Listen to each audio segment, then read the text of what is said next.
What is the creepiest or most unexplained thing that's happened to you that you still think about to this day?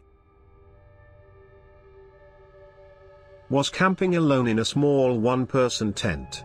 All snug and secure in the tent, I went to sleep.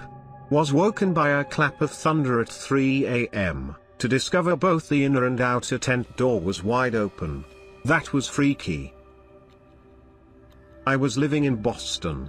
I woke up at 3 a.m. or so by my cat jumping up on my bed and curling in between my calf muscles and going to sleep.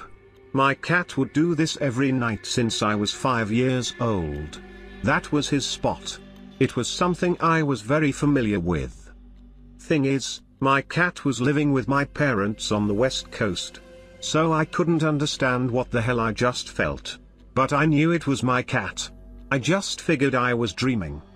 Got a call from my parents the following morning that my cat died around midnight the previous night. 3 hours behind since I was on the East Coast. Guess that was my cat traveling to Boston to come see me one last time. Edit, after so many replies, I got to say this. Really, I wasn't dreaming. I remember it quite well. I said maybe I was dreaming because I am doubtful myself. But thinking back, yeah, I was wide awake and realized my experience. Despite being a fun believer in ghosts, suspension of disbelief, I haven't had any other experiences other than this. This is my own experience and I expect and appreciate the doubt. But call it what you will. I fell asleep on the couch and got up in the middle of the night to go to the bathroom. Once I got there I realized I didn't have to go. I headed towards the bedroom but decided to turn around and go back downstairs to the couch. When I got there I saw my body still asleep curled up on the sofa. I don't remember what happened after, and I know it had to have just been a dream. But, it still freaks me out to this day to think about it. Maybe around age 14, early 90s.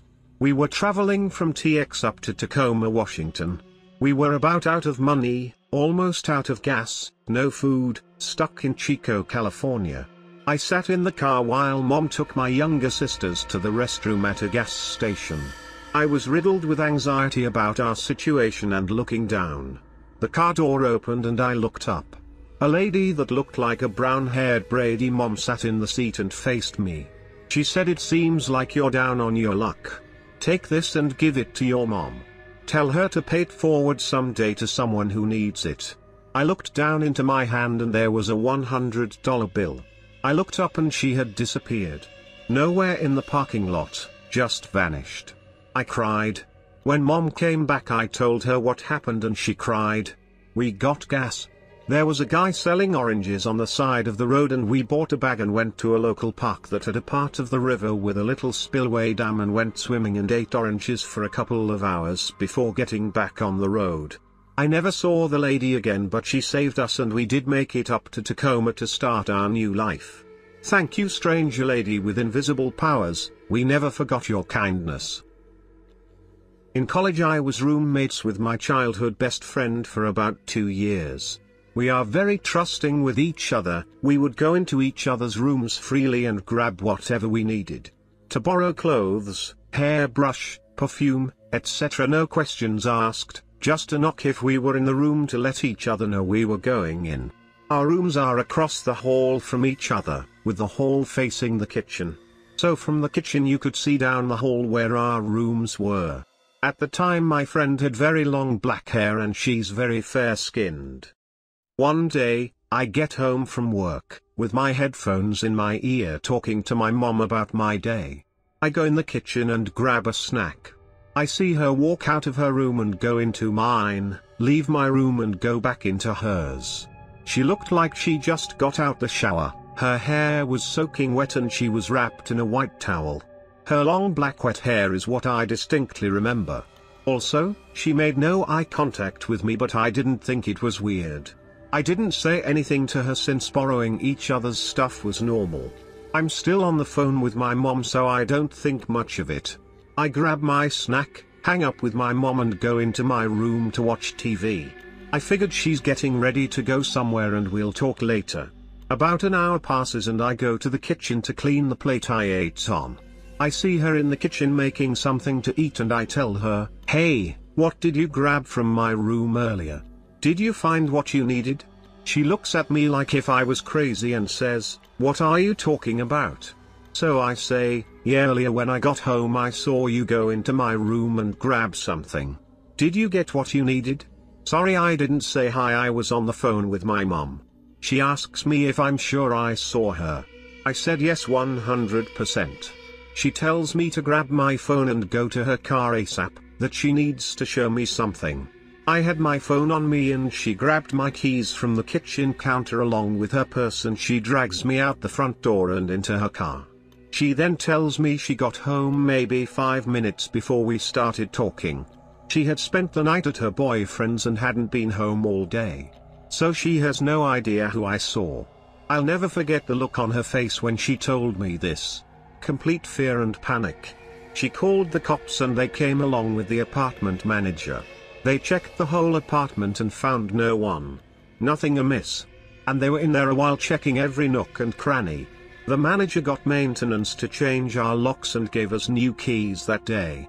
My friend then tells me that for a week she'd been hearing noises from her bathroom like bottles moving, and when she went to check she found nothing.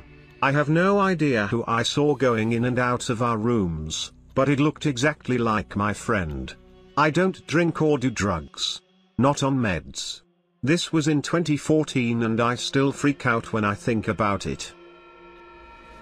I had a recurring nightmare of a pitch black parasite sucking the life out of me. Sometimes it waited for me in dark corners to go to bed. My cats always slept on my bed during that time. For me it was a very stressful time. I got an itch at the place of my chest where I dreamed the parasite was sucking my life out of me. I got sick and felt a pea-sized lump. I went to my doc and they ordered a biopsy of that lump. As it turned out I had male breast cancer at the age of 28. After I got well again the dream never came back and my cats slept in their places again and not on my bed. The dream was creepy enough. What it made for me were my cats protecting me. When I was 17 I had just gotten off my shift at Wendy's and was sitting in the parlor for my ride and a middle-aged man approached me about a job offer. He asked me questions about my job and Wendy's, then he told me about the job he was offering. He said there were other girls and they all lived in like a dorm and the job came with benefits. It was in an office setting and other things I don't remember, but the entire time every danger bell in my body was going off full blast. It felt like my body became a vibrator. I don't remember if after the multiple rejections from me he left or if my ride had come and I zoomed out of there. The only thing I can think to this day is, did I almost get sex trafficked? I once woke up in a tent in the middle of the night while camping in the Upper Peninsula with my friends. I heard this dude shouting and screaming about a bear, telling it to FCK off and stuff. Naturally I woke my buddy up and told him what was up and he said he could hear it too. We got out of our tent and searched for almost an hour around the campsite and found nothing, then proceeded to find a Red Wings hat that was neither of ours. We took watch turns the rest of the night. And I'm pretty sure he still has the hat to this day. Note, up is a term used by people familiar with Michigan as the Upper Peninsula, the arrow-looking thing above the mitten. Once I was hired to load firewood into my aunt's basement. She lives alone and left the basement door open for me while she went out. I usually swing the interior basement door as wide as I can when I walk in and the door almost never closes completely, but once I heard it close and when I was about to grab another load I saw that the deadbolt locked. When I walk in my arms are filled with firewood so I wouldn't be able to lock it myself. Looked out the window and checked the garage to see if she came home but she wasn't there. The door itself was enclosed so no one to shut it. I tried various ways of slamming the door so it would lock by itself but nothing worked. It's an isolated house so I would have heard someone drive up and it's highly unlikely someone walked over just to lock the door and leave and time it while I was piling up firewood, and there's wooden steps so I would have heard someone walking down them. It's the only time I've seen a deadbolt lock itself in my life. Just a normal Saturday night, I was watching TV home alone with my two dogs, when I heard a banging sound coming from the basement. Legit sounded like somebody was just banging something on the appliances we had down there. Now there is no access into the basement from down there, only through the upstairs rooms that I was in, and knew nobody could have come in and got past me. So with this knowledge I was not as scared as you may think, more curious as to what the heck the noise was. One of the two dogs, who is a meathead and wants to fight everybody, also heard the noise and was now bolting down into the basement to investigate. I get down and see that it is my other dog, banging his head into our dryer and chest freezer, which are next to each other. My meathead dog is just stood there watching, confused. So I approach my other dog and calm him down, and we all go back upstairs. Now this freaked the heck out of me and upset me, as it seems such very strange behavior for my dog to do. Fast forward only 30 minutes or so, the banging starts again. I instantly look over to my dog, but he is lay down, but now also aware of the noise downstairs. We run down into the basement and it is Meathead now banging his head in between the appliances. Again, I now calm Meathead down and we all go back upstairs. Nothing has ever happened again since that night, 3 years now, so that ruled out brain tumors, which is what I read online about why maybe dogs bang their heads, but two dogs, suddenly on the same night, and it only affecting one of them at any given time. 3 years and the three of us never talk about that night, lol. Edit, wow, thanks for all the awards and updates. To answer a few questions, yes, I have posted this story before. I have a very normal life and this story is just way out there but legit truthful to my otherwise mundane life. A few folks say it may have been a rodent/treat/toy they were after. No, they were frenzied and hyperventilating. When they get things stuck under anything they just cry and get me to get their stuff. I guess it boils down to just knowing your dogs. I know instantly from their body language, just what the deal is, but that night, I have never seen them so frenzied and upset. Also, it is otherwise a very nice basement, as basements go. I have never had a pest problem down there or in any other part of the house. Somebody mentioned that if it only happened 3 years ago, why did I not make a video of it? My first instinct was to help my dogs to stop them harming themselves. At no point was my first thought to go and grab my phone to capture the moments on film. Really surprised I have to mention that one, but people/keyboards/warriors. I've shared this before, but it still confuses the hell out of my family. Edit, this happened last year. I copy and pasted it from my original post. The beginning of the story says last night, but this was almost a year ago. We moved out of that house about 6 months after this happened. My husband recently took an overnight job to help us out during COVID. He's only been there about 2 weeks and works evenings/overnights, 9 p.m. to 6 a.m. Last night was no different. He left home around 8:15 p.m. Our daughter, age 11, and I decided to make it a movie night. Around 11 p.m., I heard keys in my back door and the usual sounds my husband makes when he comes home. I creep out to the kitchen to make sure it was him, and it was. He told me he needed to grab his knee compression sleeve, walks down the hall, says hi to our daughter as he passes the living room, and goes upstairs. He came back down, gave me a kiss and left again. We finished our movie and went to bed. In the morning when he got home, I made a joking comment about him forgetting his knee sleeve. He was genuinely confused as I recalled the previous night. Our daughter confirmed everything I said and he still was acting confused. I pulled up our security motion camera on my phone to show him when he popped in quick. But there was no footage from the night before, or any other night, of him coming home after he's left for work. My daughter and I both heard him, saw him, and I touched him. But he was never home during that time. Nothing else out of the ordinary happened that night. We seriously have no idea what happened. Edit, to clarify. There is footage of that night, but it doesn't show him coming home at that time. The camera was on the back porch, not inside the house. We had 2 carbon monoxide detectors, one on each floor of the house. We moved out a few months later for unrelated reasons. I apologize for grammar of spelling mistakes.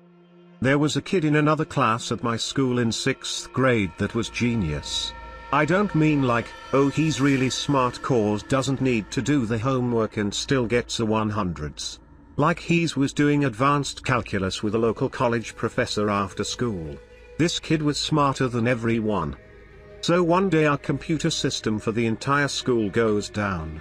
I was in a poorer area at the time, so this was normal. This was occurred many times, so normally it would affect us cause we barely used laptops and such.